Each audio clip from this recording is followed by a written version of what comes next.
what were your expectations while coming to Bombay? And is there something that's happened that's been pretty intriguing or something fun? Well, I've had the pleasure of meeting with some really cool people. I was on some podcasts, did a quick shoot with Ayushmann Khurrana as well. We ate some food. There was an interview with Jackson Wang where it was a 2-part series, and it was a pretty interesting conversation where you were talking about touring, choreographs and everything, and there was a particular conversation that led to loneliness. I remember my dad used to tell me when I was a kid, and I never understood what he meant. He was like, you need to learn to be lonely, and you have to be okay with not being with people, because you are, and when I was younger, he was like, you're too social, because I would go out all the time.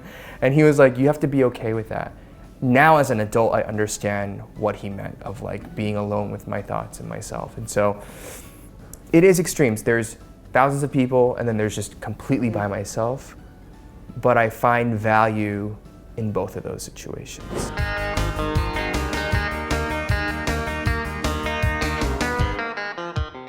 Hi, my name is Monica and today we are here with Eric now. Hi, hey everybody. How are you? So you've been here for a couple of days now. Yeah. What were your expectations while coming to Bombay? And is there something that's happened that's been pretty intriguing or something fun? Well, I've had the pleasure of meeting with some really cool people. I was on some podcasts, did a quick shoot with Ayushmann Khurrana as well. We ate some food. But mostly it's just been like press at the hotel and then meeting different people here and there. So I'd say I've seen a lot of the hotel. Yeah. I saw a lot of traffic. Sorry. That's fine. It is what it is. And that's kind of been it. So I haven't really had time to do perhaps some of the more touristy things, but I'm hoping that we'll be able to do that maybe tomorrow. Yeah, hopefully, if you're not busy with your rehearsals or something. Yeah. So, but I do hope when your entire team comes to India, you'll probably get to visit some places, I guess. I hope so, yeah. I think, again, tomorrow, fingers crossed, we can do some things. So, you've been on tour for like the past year? Yeah, something like that. Something like that. I always want to know that what are some of the challenges that you guys face during travel? It's like you are moving from one place to another, shows after shows. So how do you manage that, and do you ever get time for yourself to take a break? So when we're in the States, the US, or even Europe, we have buses. So the buses are pretty easy. We do the show, we shower, we get on the bus, and we leave at maybe 2 or 3 a.m. and then we wake up and we're in a new city. Yeah. So that's easy. The harder parts are when we are in Latin America or Asia, because we don't have buses, so we have to fly everywhere. So sometimes it'll be, we play the show, we shower, it's like 2 a.m., we sleep for 2 hours, we're up at 4 or 5 to go to the airport, jump on a new flight, land. Sometimes we'll do the show immediately, or maybe we'll get that day off. Yeah. But it is that traveling that is very, very hard. Makes sense. You're on House on a Hill. Mm-hmm. That is the tour. The album talks about existential themes. It talks about fulfillment. While writing the new album after There and Back Again, how did you set the tone for it, and how did you decide on the theme? I don't think I really ever go into an album mode saying this is what it's going to be. Yeah. It's always like, let's try to write songs the best we can and then try to find the through line, the thing that's kind of connecting it all. So for House on a Hill, anytime I walk into a songwriting session, it's me, maybe 1 or 2 other songwriters and a producer. And we just catch up. We're like, how's life? What have you been up to? What's on your mind lately? And I think the theme that just kept coming back to me over and over through all the songwriting sessions was this existential crisis. I had just come off of tour, the last one, and I'm doing all these things. I'm touring the world, I'm shooting movies, I have a startup, I have all these crazy things, and everything is going relatively well. And then you have moments where you're like, is this life? Is this what everything is? And if so, am I happy? And if not, what's going to make me happy? And these types of questions kept coming up, not only for me, but everybody in the room. Songwriters are the same way. They spend every single day writing songs hoping that they get one hit, right? one massive hit. And if that hit happens, for some of them, they're like, okay, I did it, but like, I have to do it again, you know? So I think it was those conversations where we can get really exhausted and tired, but also into our heads about like, why are we living and why do we do what we do? And it was those themes that kind of kept pulling together and ultimately kind of made House on a Hill. Right. Since you were talking about touring and everything, 67-day tour is an ambitious journey. It's ambitious. Yeah. Especially when after COVID, when things are changed, people don't even have the capacity to stay for a longer time for a set list or for a show. And then when you announce those dates and one of them or two of them like does not work out due to scheduling or due to travel or due to your health, how does that impact you? Like, it's a tiring process, right, to put together all those dates, and then the process, then you have to actually be healthy throughout your shows. Yeah. Is it like completely? I mean, so the hardest thing about touring for me isn't even the travel, it's staying healthy. Right. That is my biggest stressor, because you're in a different hotel every day. Like, sometimes the AC works, sometimes it's too cold, sometimes it's too hot. And so I have to like sleep with a mask on just to make sure that I'm not catching a cold or that, and then there's jet lag and all these different things that are always changing. Right. And so I've become this massive germaphobe where I always have hand sanitizer, I always have like wipes, I'm always taking a ton of vitamins, trying to work out. That is the focus of much of touring for me. And so it is very exhausting. So when I'm not on tour, that's like the best thing where I don't have to, like, if I get sick, whatever, like I'll just catch a cold and like I'll just get through it. But it's on tour where it's, if I can't sing, then we have to cancel a show. Then all these people, all the fans who have saved money and made travel arrangements, like I have to let them know, and that breaks my heart. And then also my team, it's like, so the idea and the ideal situation is don't get sick. That is it, do not get sick. And it's hard, and I've come to terms with the fact that in order to do that, you just have to be selfish, and you have to be okay with that. Not in like a, give me all your food, give me all your, like, you know, that, but like, hey, I need to wash my hands, can you please wear a mask, can you please, you know, in that sense of asking for what you need to make sure you're always healthy. Yeah. I hope I'm doing this interview right, because you also do interviews. You're doing great.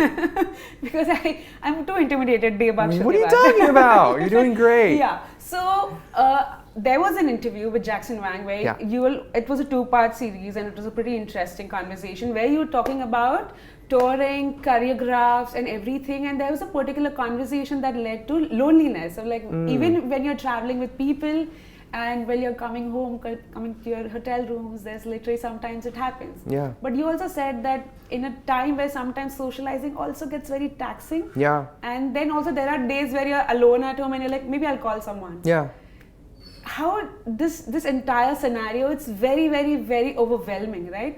Like you are constantly traveling and everything, but you are also in a way like, this loneliness is impacting me in a certain way. How do you navigate those feelings? It's an overwhelming feeling during those times. I think for me, and I was just doing another interview and I was writing this one out, and I was like, I think for me naturally, like I'm actually an introverted person. On screen and all that kind of stuff, like I'm pretty extroverted. I'm always hosting. I never thought that. You were an introverted person. Yeah, I'm always hosting and always emceeing. I'm always asking questions. But I think naturally, if you leave me to my own devices, I'll probably be alone somewhere. And that's because for me as a creative, being alone with my thoughts is where I get all of my ideas. I get ideas for songs, I get ideas for TV shows and movies and scripts and all these, what I want to do. And this job takes you to extremes. You're on one extreme of being with thousands of people or being in a room full of people who want to talk to you and ask you questions and hang out, and that's fine. But then that's also very, especially for a more introverted person, like an incredibly draining process. So when I am alone, I actually love it. I get It doesn't mean that I don't get Yeah. lonely, but if I do get lonely, like, you know, I have friends and family that I'll, you know, give them a call or we'll video chat or whatever, that kind of thing. But I've also come to a point where I'm like, I remember my dad used to tell me when I was a kid, and I never understood what he meant. He was like, you need to learn to be lonely, and you have to be okay with not being with people, because you are, and when I was younger, he was like, you're too social, because I would go out all the time, and he was like, you have to be okay with that. Now as an adult, I understand what he meant of like being alone with my thoughts and myself. And so it is extremes. There's thousands of people, and then there's just completely by myself. But I find value in both of those situations. So that's kind of how I think about it. Right. Considering that you recently completed 11 years in the industry. Oh yeah. But I feel like I've been watching you since forever. So Yeah. I'm quite the 11 years, I don't think so. I think I've known Eric for at least 2 decades through the screen that I've watched. So we've put together 11 songs in this, wow. and you can pick any of from your EPs, from your LPs, and any of the 5 songs that you would like to pick, and share anecdotes or something when you will write it or something like that. Yeah, let's do it. Like one by one? Yeah. All right, here we go. Mirage, Cloud 9. This is my debut EP, 2013. January. So that's like, oh my God, it is 11 years ago, almost exactly. To be very honest, with this album, I had no idea what I was doing. I had no idea what I was singing. What the focus was during this album was to make sure it sounded like I could speak Korean. And I just couldn't speak Korean very well. So a lot of the words, and even right now, if you ask me what this song is about, honestly, I don't know. I have to go and look at the lyrics, because when I sang it, I had no idea. And I tried my best to understand. But the lyricist for this song, for that entire album, she writes very poetically and not in like an everyday type of conversation. And so for me, even basic conversation was hard, but to go one step deeper and say, this is like poetic, I was like, I have no idea what you're talking about. So it was a very hard song to record. I think we might have recorded this at least 2 or 3 times, because we would do it and they'd be like, it's good, but like your Korean needs to be better. Let's do it again. Let's do it again. Let's do it again. And so that is what I do remember about this song, because I think in Korean it's like 신기루. Yeah. And I still don't exactly know what that means. I have to look it up. We'll look it up. Maybe it is Mirage. I have no idea. I use English words because I'm also learning Korean. Yeah. So it's going to take a whole lot more time, I guess. I'm a slow learner. No, I'm sure you're great. But no, that is the story about Mirage. Yeah. I haven't sang it in, I don't know. We'll have to bring it back someday.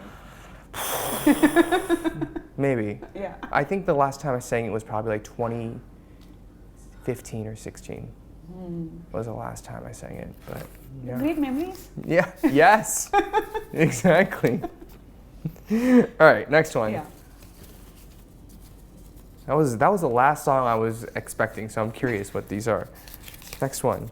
Stop the Rain Interview. This song is on the Interview EP, which is my second EP. And this was one of the first songs I had ever written. And it was after I wrote this song, and also, what was it called? Melt My Heart or something? Dolgyeojo? That I was like, when I write these songs, I should write them so they're actually singable. Because this is a very hard song to sing. It is so hard to sing. And I didn't really realize that until we got into the studio, and then we also tried to do it live. And I was like, this is impossible to do this live. But I also remember like really fighting to have this song on, because between the time of me writing this song and then actually releasing it, my label had technically changed. Right. We still had the same managers, and it was like a very complicated situation. But when I first took it to my label. They were like, this song is not good. And the song is not gonna work in Korea. It's too pop. It's too Western. And I was like, okay, I guess we won't do it. And we just left it. And then we changed labels.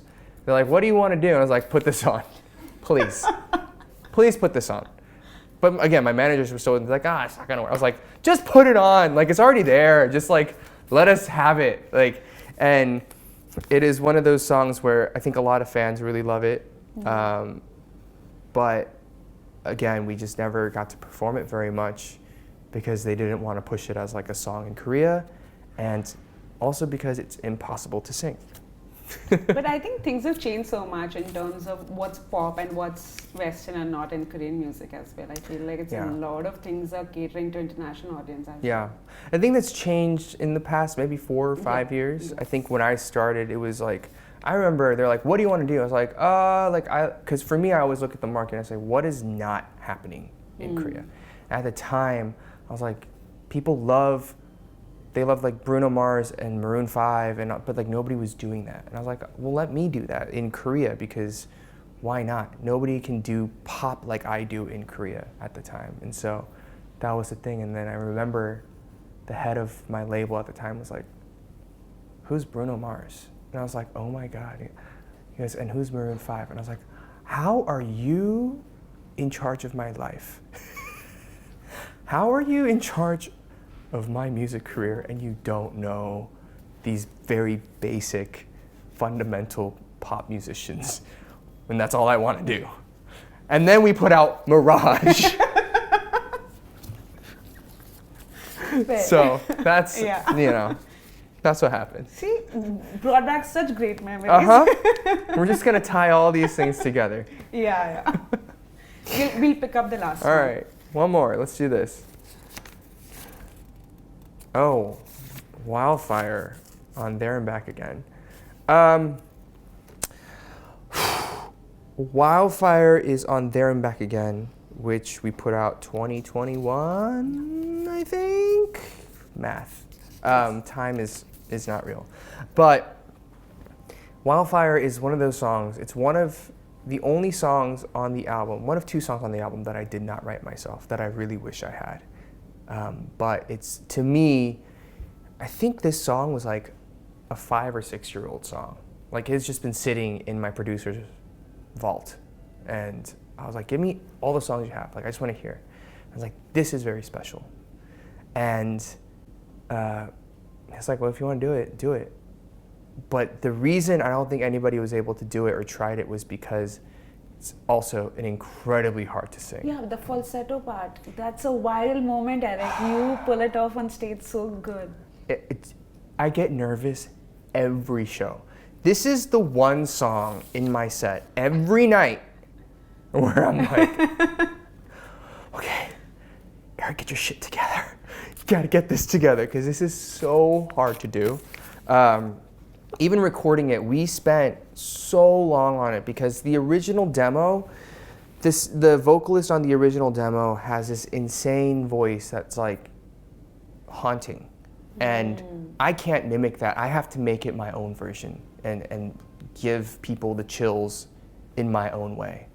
But to find that sound and to find that key and the breath and the delivery and how to pronounce everything so it gave that effect took us a really long time. And also, the hardest thing about this song is that in that hook, 'cause we got lost in a wildfire, that part, it's not on beat technically. So everything is like a little bit ahead or later than the beat. It's just purely free. So when you're trying to sing it, it's not like a 1, 2, 3, 4, but it's like 1, 2, 3, and 4. And it's just like a panic attack every time I do it, like a mini anxiety panic attack in case I miss it. So that is the hardest thing about this song. And I would love to find a way to recreate the vibe and the feeling and the emotion that is in this song. And hopefully a new song, but also on stage every time I do it. And it's one that I truly, truly adore. Yeah, because that one portion that comes, that falsetto part, I think the audience absolutely feels the emotion. That video is so. I've rewatched it so many times. And I always wondered, like, how is he pulling it off? Because after a couple of songs, he's like so drained out as well. So It's terrifying. I'm sure, Every I'm time. sure. Well, that too. Well, I have no singing prowess. Well, no. So what would I even say about it? I'm sure you're great, but the thing is with that song too is when I sing it, it's silent. It gets so quiet. Yeah. And so you can hear, I feel like everything. And so people are just, and it just makes me even more nervous because people are just like this the entire time.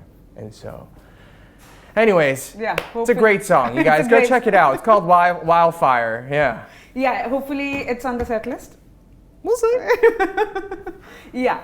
Before I do want to wrap up, I do want to ask, like, 23rd is when you completed 11 years in the industry, and reflecting on the past decade completely, what's the most unexpected thing that you've learned in the entertainment industry and the music industry, and how have those lessons shaped your music, your career graph, and your journey?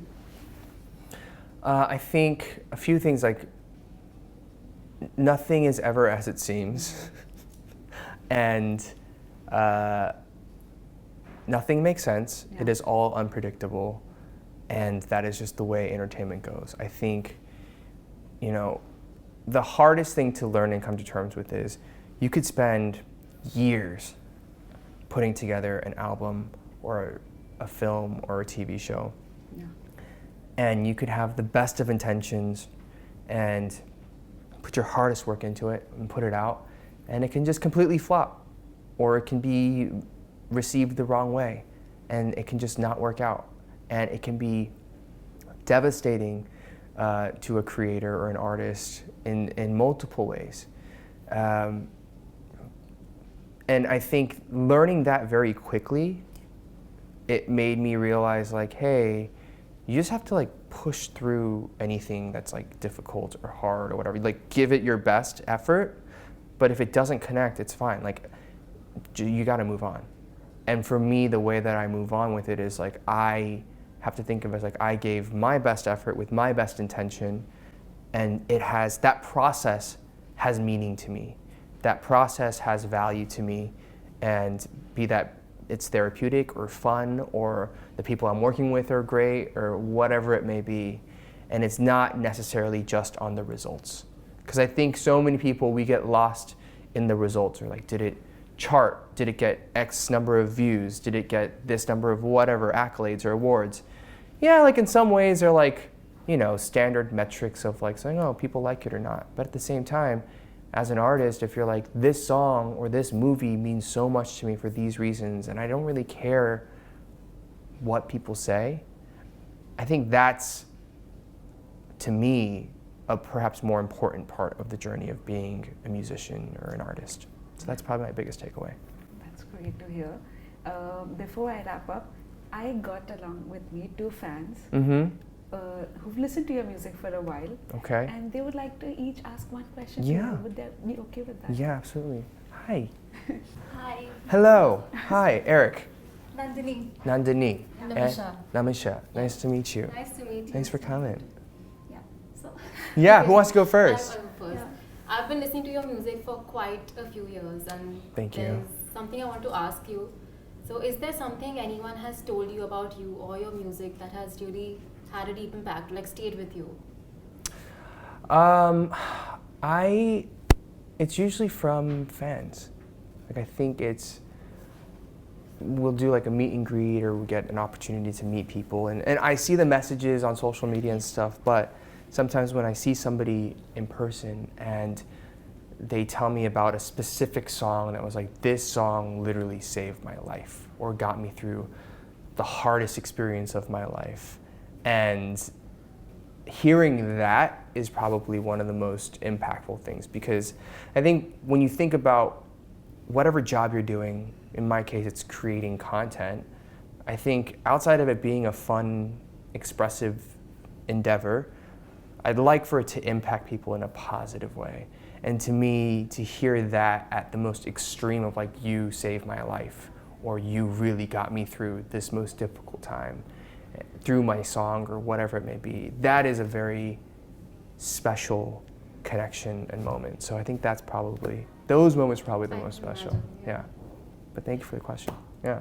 That's great to know. Yeah. Thank you. Yeah. So first of all, I've been listening to your songs for quite a while, and fun fact, I even did a review of your album There and Back Again. Oh, you and did? you retweeted it on Twitter, and I was showing it to my friends. Like Eric retweeted my review. Well, thank you for the review. Thank you for a great album. It's been one of my favorites of yours so far. Thank you so much. And Wildfire, absolutely agree. Great work there. Thank you. Yeah. So my question to you is, if you could send a playlist of your songs Mhm. to any artist in the past, from the past or the present, so which songs would you pick, and to which artist would you send those to? Oh my gosh. That's such a hard question. You know what? I would send it to Chris Martin of Coldplay. Mm-hmm. Only because like I would send him all the cool songs just to be like, hey, what would it sound like? Like, because for me, I love to like experiment with different sounds and whatever. Like, you may not get to hear all those experimental versions of what I'm doing, but I always try, every album cycle, I try to experiment with a different genre or a different style or reimagining, like what would a Eric Nam, Sam Smith song sound like? What would an Eric Nam Bieber song sound like? Like that's how we like to jump off. And what we haven't really tried, actually we've tried it once, it's like what would an Eric Nam Coldplay sound like? Mm-hmm. But I would send it to them, to Chris Martin, sir, and be like, what would this sound like? Let's just use our imagination. Because I think it'd be really cool. Like I think I would put in some songs like OG Eric Nam, just so they get a sense of like where we're coming from. So like, you know, Good For You probably on there. Honestly would be on it. Runaway would be on it. And then from recent stuff, maybe like Only for a Moment, Sink or Swim, and then Wildfire. Absolutely. I don't know, these songs just to give them a sense, a flavor, and be like, hey, This is me. this is me. Yeah. Now, what could we do together? I think that would be my answer. Yeah, that's great. What else should I add, though? That's the question. Anything? What am I missing?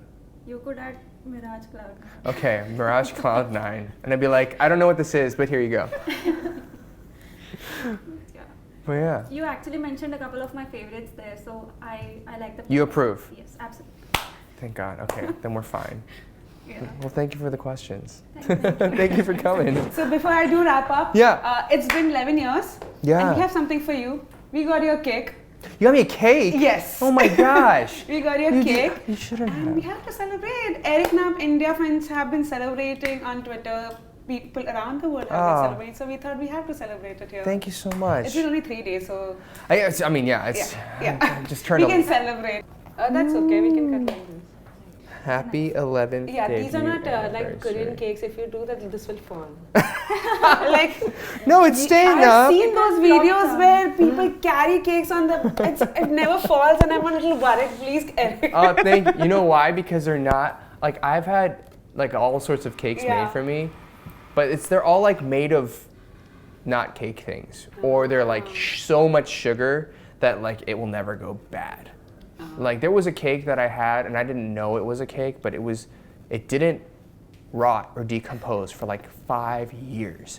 And then I was like, I should probably get rid of it now. And I cut it open and it was a cake inside. It was like a real cake. And I was like, how did flour, sugar, butter, eggs not decompose for like 5 years? What is in this? And did you forget about it for 5 years? No, it was such a How do you keep? Okay, it's because Please explain yourself. because the cake was so like these cakes are intense cakes. They're like the molded like with the characters and all these designs right. and it's like a piece of Right, art. right. And I was like, wow. And then we find out later it was actually a cake. No. But like you can't even eat it, even if That's you okay. first got You it. don't have to. But thank you so much. Okay, wait. So we're gonna cut it. Happy anniversary. Thank you so much. Thank you, everybody. Ta-da! Too many more decades now. Whoa. Decades. yeah. Oh gosh. You probably do this by till 60, 70 maybe? 60, 70. Well, I'm 19, so that's like 50, 40 years to go. You've been saying this to a lot of celebrities lately. You're 19. Felix of Stray Kids. I'm 19. I told Ayushman, he was like, Yeah. what? I Yeah. was like, I'm 19. He's like, okay, I'm 20. I was like, see? We will never Yeah. age. Nobody has Googled your age as Jackson Wang has. So. Nobody should Google. Don't worry. It's 19. Just believe us. Yeah. You know? Believe us. You don't look a day older than 19. Honestly, it's the skincare routine. Yeah. Thank you so much. You guys want cake, right? I don't know whether you eat or not because it all depends on whether. Oh, don't worry. We will eat the cake. But thank you so much. Thank you so much. Lovely Yeah. talking to you, Eric. Likewise. And I hope you have a great stay here. You get to visit more places. Thank you. And, Where should I go? What should I do? I think you'll have to go to Irani Cafe, main Bombay. No, Sobo, basically South Bombay. Okay, Irani Cafe. Cafes. All right. It's best place. All bakeries. Yeah. Zach, you listening? Okay. If you are a foodie and all, so yeah. That's why I'm here. I'm Yeah. here to eat. That's why you arrived 3 days early to That's eat why food. I'm here. Just to eat. Yeah. Thank you so much. Thank Eric. you. Lovely Thank you talking guys. to you. Likewise. Thank you so And, much. 감사합니다. 감사합니다. Thank you. Thank you.